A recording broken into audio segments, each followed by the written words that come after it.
Seguimos con esta antología legendaria de cuentos de fútbol con Aquel Santo Día en Madrid, de José Luis Sampedro. Un relato que destaca por su mezcla única de ficción, de sátira religiosa y de pasión futbolera. Sampedro nació en el año de 1917, falleció en el año 2013, fue un madrileño polifacético, ya que fue economista humanista, novelista del Premio Nacional de las Letras, autor de obras como La Sonrisa Etrusca u Octubre, y un crítico agudo de la sociedad española. Y escribe aquí un cuento muy original que transforma el fútbol en un ritual casi sagrado, pero desde una perspectiva de un extraterrestre. Fue publicado originalmente en el periódico El País en 1987 y luego incluido en esta antología, y es uno de los más curiosos y reflexivos de esta recopilación. Claro, se lo voy a presentar para que esté contando los goles del Mundial y se sienta en órbita, y el que solo busque literatura se quede pensando en lo absurdo de nuestra devoción. Yo soy Irving Sun, esto es Crónica Lunares de Sun, esta es nuestra sección de cuentos de fútbol que estamos leyendo ahora en esta temporada mundialista, y pues hoy en ella vamos a hablar de Aquel Santo Día en Madrid, de José Luis Sampedro. Comenzamos.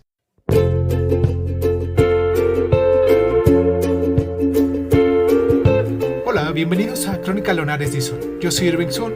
Escúchanos en tu plataforma favorita. Y si quieres tener acceso preferente, dale al botón de membresías en YouTube y ahí encontrarás audios exclusivos para miembros de este canal. Y sin más ni más, ¿qué tal si comenzamos?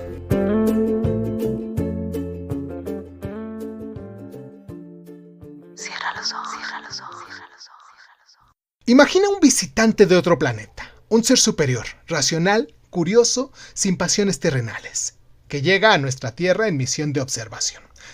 Su nave bordea el planeta y decide aterrizar en Madrid un domingo cualquiera. ¿Por qué Madrid?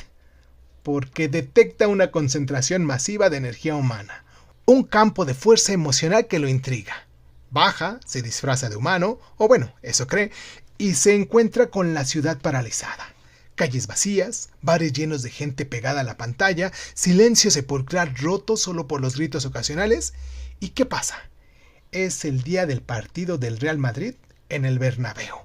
El extraterrestre entra en el estadio o lo observa desde afuera, pero el cuento lo mete en el meollo y se topa con un espectáculo que lo deja perplejo. Miles de fieles, en este caso hinchas, vestidos de blanco, cantando himnos, rezando por un milagro, un gol, una remontada, lo que sea, sufriendo como en el Viacrucis si el equipo va perdiendo y estallando en éxtasis colectivo si marca algún gol.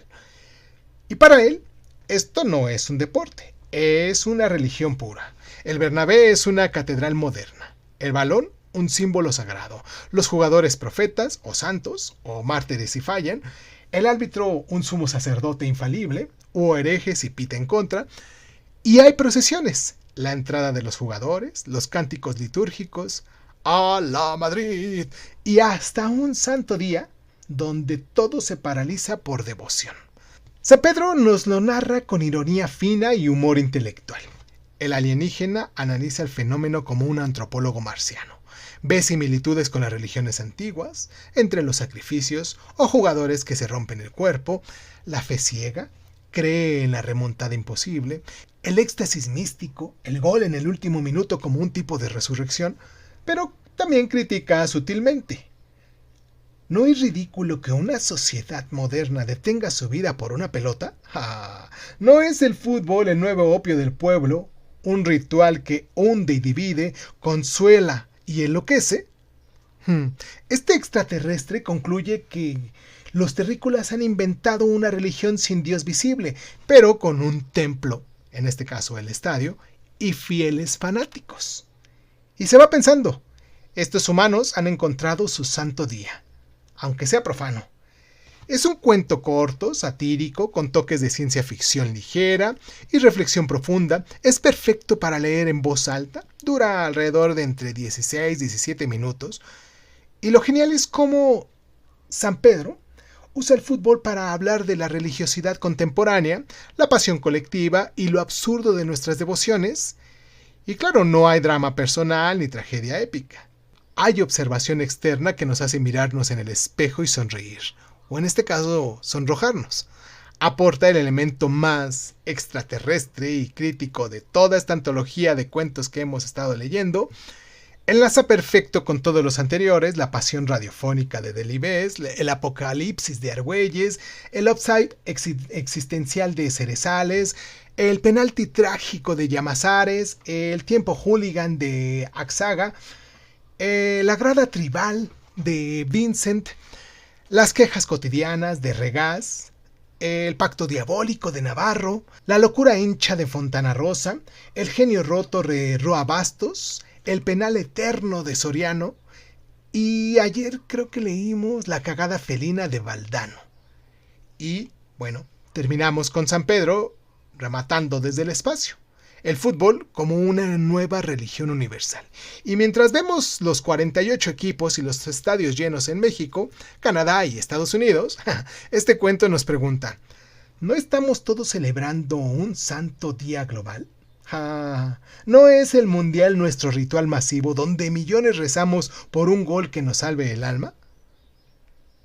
¿Te encaja para cerrar toda esta antología de Valdano? Claro que sería un final cósmico, irónico y memorable. Si quieres seguir con más cuentos, déjame aquí en la cajita de comentarios. ¿Qué tal si leemos más adelante, por ejemplo, no sé, El Césped de Benedetti, o algo de Eduardo Galeano, o pasamos a otros autores como Fontana Rosa o Soriano?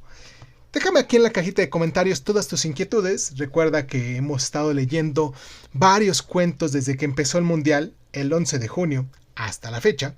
Todos ellos diariamente hemos estado leyendo un cuento y vamos a seguir leyendo hasta el día del final del Mundial. Espero que te guste lo que estamos haciendo. Si es así, compárteme en WhatsApp con tus compañeros, con tus amigos, con tus conocidos, con tus familiares.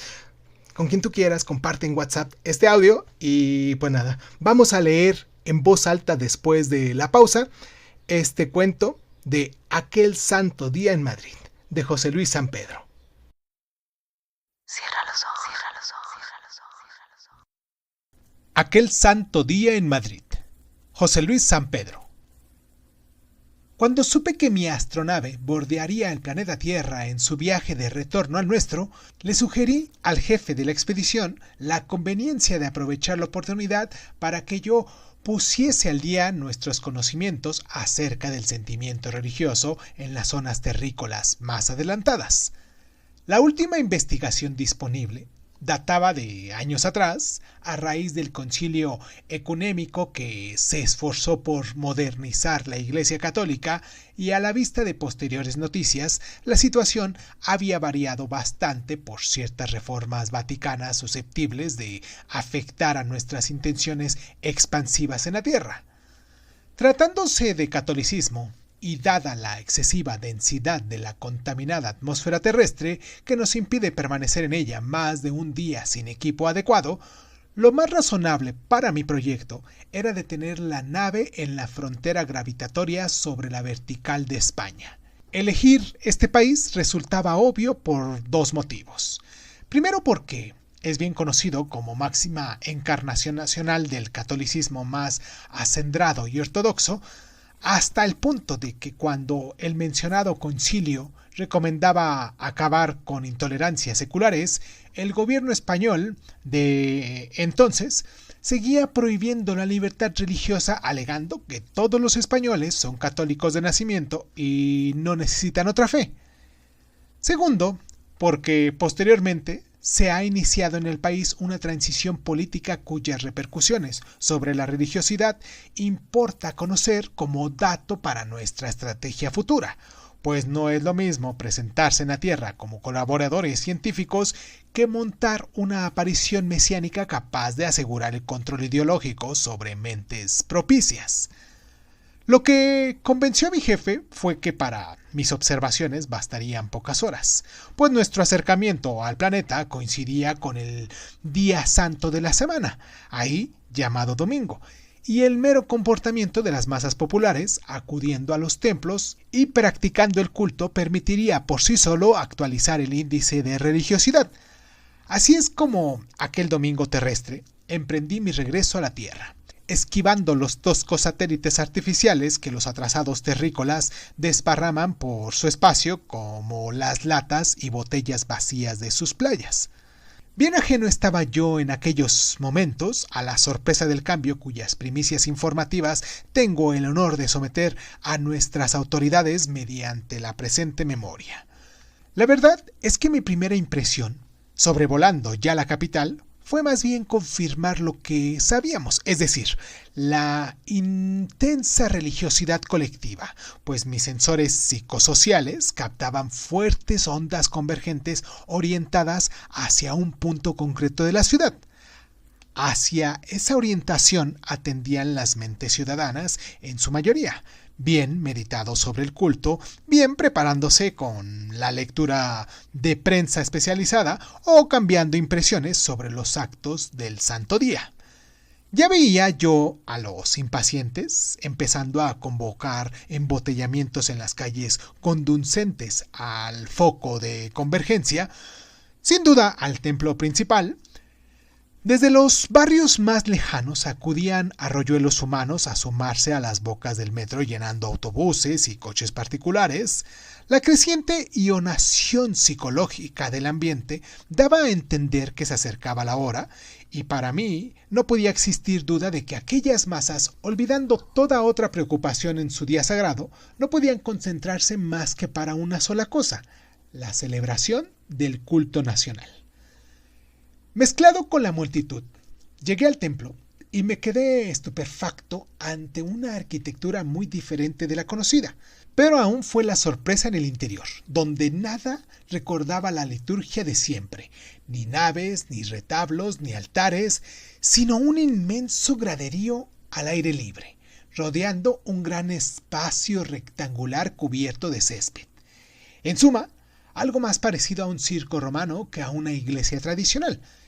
En vano procuré distinguir los consabidos símbolos del cristianismo, pues, aparte de una abundante publicidad comercial, la incompatible con la evangélica expulsión de los mercaderes del templo, los únicos objetos, al parecer rituales, eran 3 maderos ensamblados entre sí y situados en cada uno de los lados menores del rectángulo.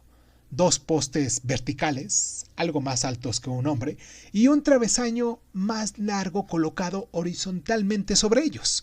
Curiosamente, una red sujeta a los maderos parecía cerrar por detrás aquella especie de puertas.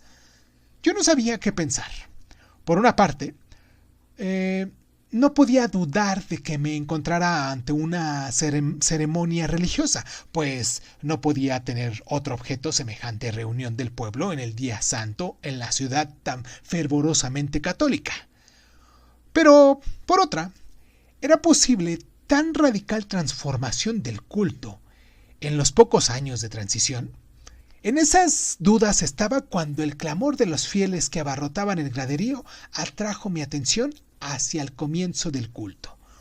Unos personajes, sin duda los sacerdotes, emergieron del seno de la tierra por una salida en rampa y avanzaron en hilera, a grandes saltos elásticos, hasta el centro del campo. Me sorprendió, ante todo, su juventud, pues yo esperaba, lógicamente, la aparición de alguna venerable barba. En cuanto a sus ropajes ceremoniales, no eran menos insólitos que los demás. Vestían todos pantalón corto y calzaban fuertes botas. Las túnicas o camisetas diferían en el color. Conté hasta 11 oficiantes cubiertos de blanco, símbolo seguramente de pureza, o al menos así era antes en la tierra, mientras otros 11 la llevaban de rojo oscuro, sin duda con un significado maligno, a juzgar por los gritos hostiles de la mayoría de los infieles, muy en contraste con la aclamación tributada, al parecer, de los 11 blancos. Tras esos 22 celebrantes, emergieron otros 3, vestidos con chaquetas negras y provistos 2 de ellos de sendas banderolas. El tercero portaba reverentemente lo que después se me reveló como el objeto fundamental del culto, a saber, una esfera, al parecer de cuero, y algo más de un palmo de diámetro. Los altavoces emitieron sonidos musicales, seguramente himnos religiosos.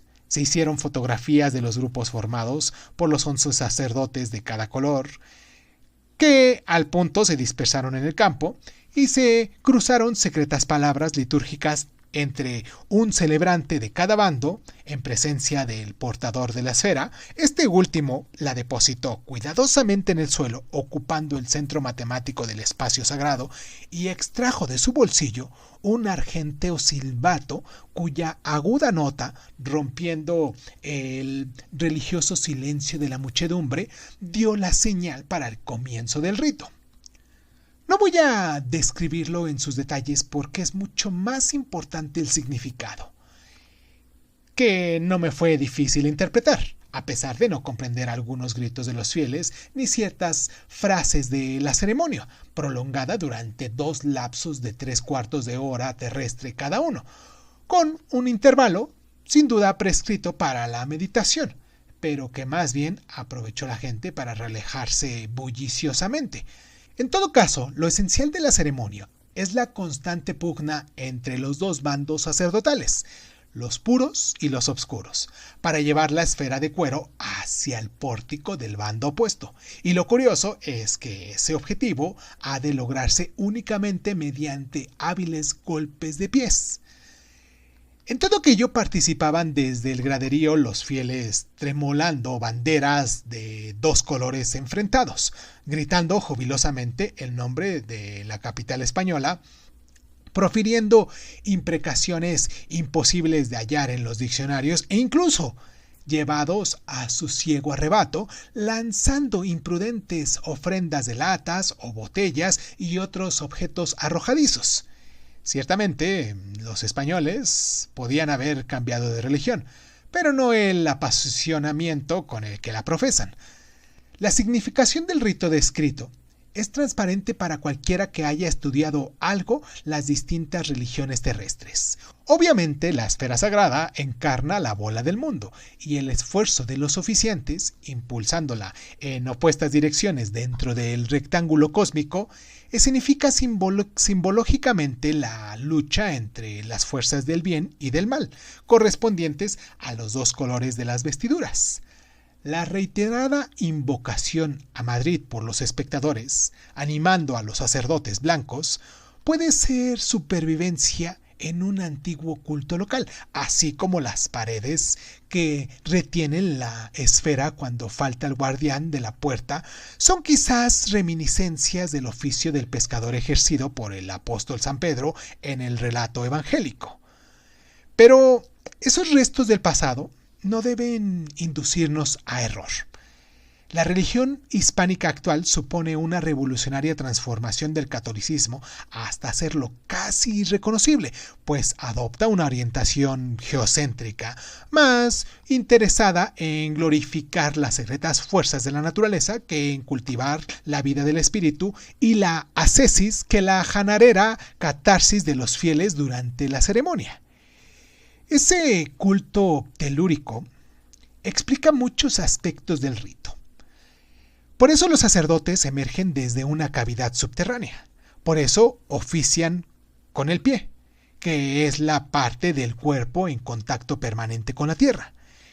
En cambio, tocar la esfera con la mano constituye un pecado castigado en el acto, previo un toque de silbato ritual.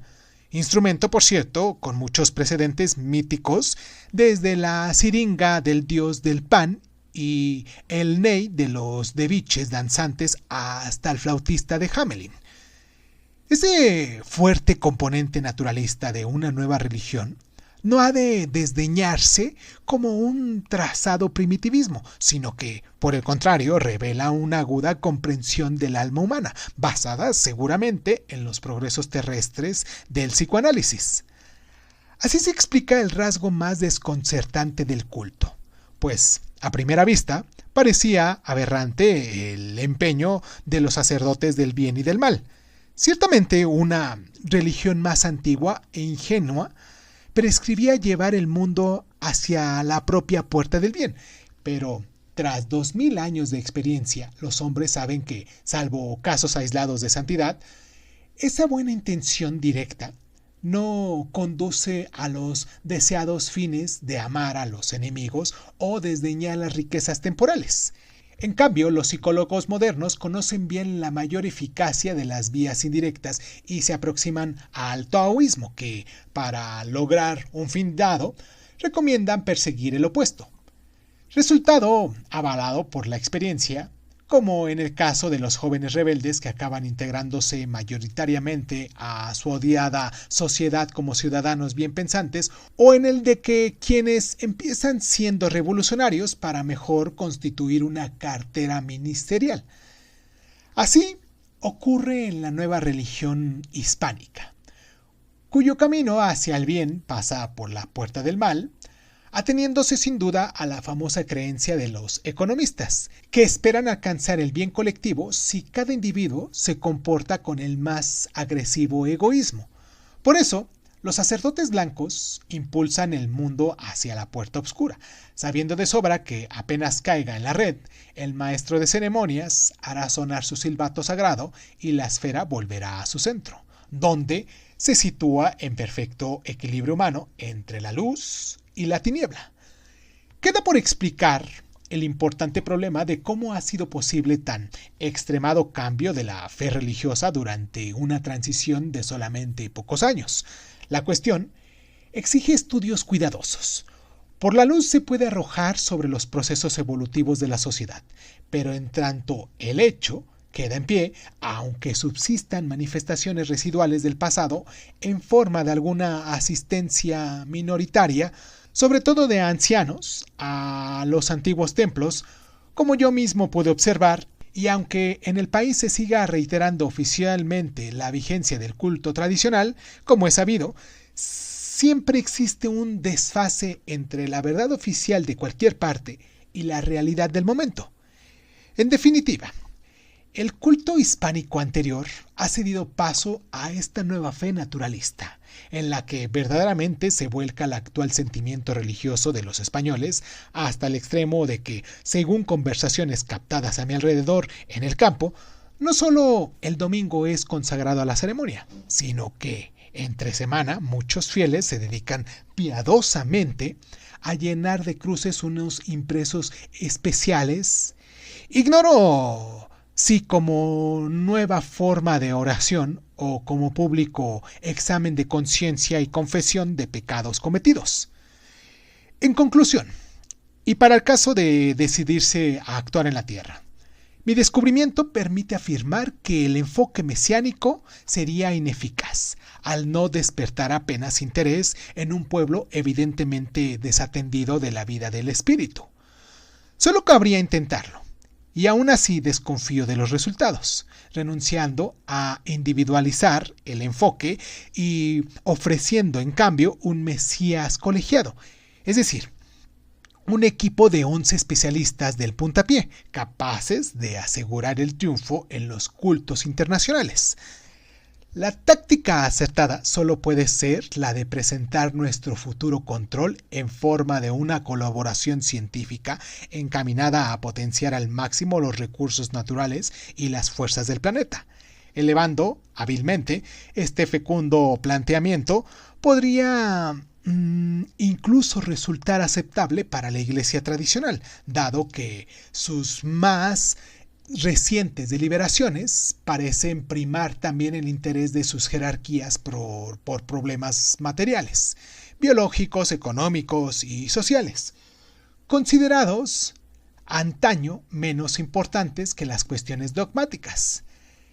Pero cualquier decisión excede del propósito de esta memoria, limitada a informar verazmente acerca de las actuales creencias en uno de los países terrícolas adelantados. Y con este descubrimiento queda de sobra justificado mi breve descenso de aquel santo día en Madrid. Suscríbete a Crónicas Lunares de Izun en Spotify y otras plataformas de audio y de podcast. Si te gusta lo que estamos haciendo, regálanos un like, comparte este audio en tus redes sociales y sobre todo, déjanos un comentario con tus inquietudes, ¿vale? Crónica Lunares y Sun es un programa de divulgación cultural conducida, narrada y comentada por Irving Sun y en muchas ocasiones por invitados especiales. Si quieres participar leyendo tu cuento favorito en voz alta, recuerda ponerte en contacto con nosotros. Agradezco infinitamente a todos los lunares que con sus donaciones hacen que este canal crezca y me sienta motivado a hacer lo que me gusta hacer y mostrárselo en estas plataformas. Gracias infinitas. Yo soy Irving Sun, esto fue Crónica Lunares y ¿qué tal si nos escuchamos después?